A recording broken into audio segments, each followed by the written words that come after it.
بسم اللہ الرحمن الرحیم۔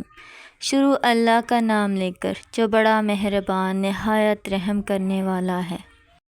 السلام علیکم ورحمۃ اللہ وبرکاتہ۔ حضرت عبداللہ بن عمر رضی اللہ تعالیٰ عنہ سے روایت ہے کہ رسول صلی اللہ علیہ وآلہ وسلم نے فرمایا کہ اللہ تعالیٰ بندے کی توبہ اس وقت تک قبول کرتا ہے جب تک غرغرہ کی کیفیت شروع نہ ہو۔ تشریح: موت کے وقت جب بندے کی روح جسم سے نکلنے لگتی ہے تو حلق کی نالی میں ایک قسم کی آواز پیدا ہو جاتی ہے جسے عربی میں غرغرہ اور اردو میں آخرہ چلنا کہتے ہیں۔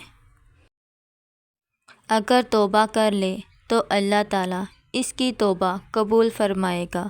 غرغرہ کی کیفیت شروع ہونے کے بعد آدمی کا رابطہ اور تعلق اس دنیا سے کٹ کر دوسرے عالم سے جڑ جاتا ہے۔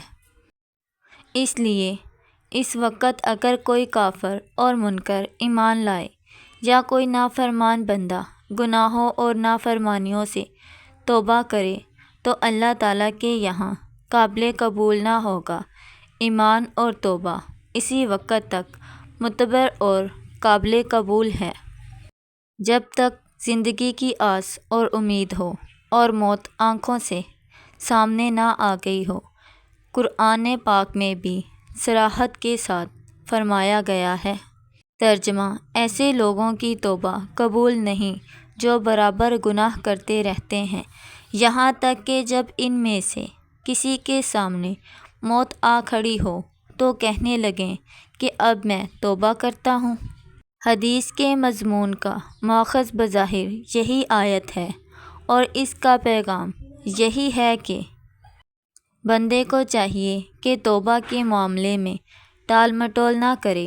معلوم نہیں کس وقت موت کی گھڑی آ جائے اور خدا نخواستہ توبہ کا وقت ہی نہ ملے